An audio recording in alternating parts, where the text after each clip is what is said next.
மான் வந்து பாம்பு சாப்பிட்ட மாதிரி வீடியோ போட்டிருந்தேன். இப்ப அதே மாதிரி வட அமெரிக்கால சிப்மங்ஸ் அப்படின்னு சொல்லக்கூடிய அணில் வந்து கார்டர் அப்படின்னு சொல்லக்கூடிய பாம்பை வேட்டையாடிட்டு போகுது.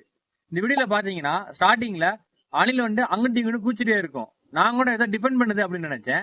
லாஸ்ட்ல பார்த்தா கரெக்டா தலையை கவிட்டு வேட்டையாடி கொண்டு போயிருச்சு. இந்த மாதிரி பழம், கொட்டைகள், விதைகள் இது தவிர மாமிசம் எடுக்குதுல, இதுக்கு ஆங்கிலத்துல என்ன சொல்லுவாங்கன்னா ஆப்பர்ச்சுனிட்டிஸ் கார்னிவரஸ் அப்படின்னு சொல்லுவாங்க.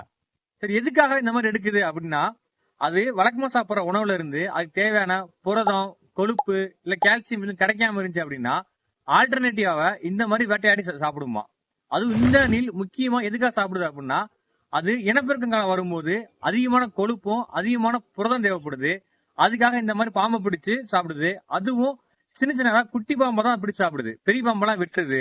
இந்த மாதிரி மாமிசம் சாப்பிடுற ஆப்பர்ச்சுனிட்டி கார்னிவரஸ் இருக்குல்ல, இது வந்து இந்த அணில் மட்டுமான கண்டிப்பா கிடையாது. மான் இருக்கு, ஆடு இருக்கு, மாடு இருக்கு, ஏன் குதிரை கூட இருக்கு. நீங்களுமே இந்த மாதிரி ஏதாவது பார்க்க சான்ஸ் உண்டு. நீங்க என்ன பார்த்தீங்க கமெண்ட் சொல்லிட்டு உங்க ஃப்ரெண்டுக்கு ஷேர் பண்ணிட்டு அப்படியே ஃபாலோ பண்ணிட்டு போங்க.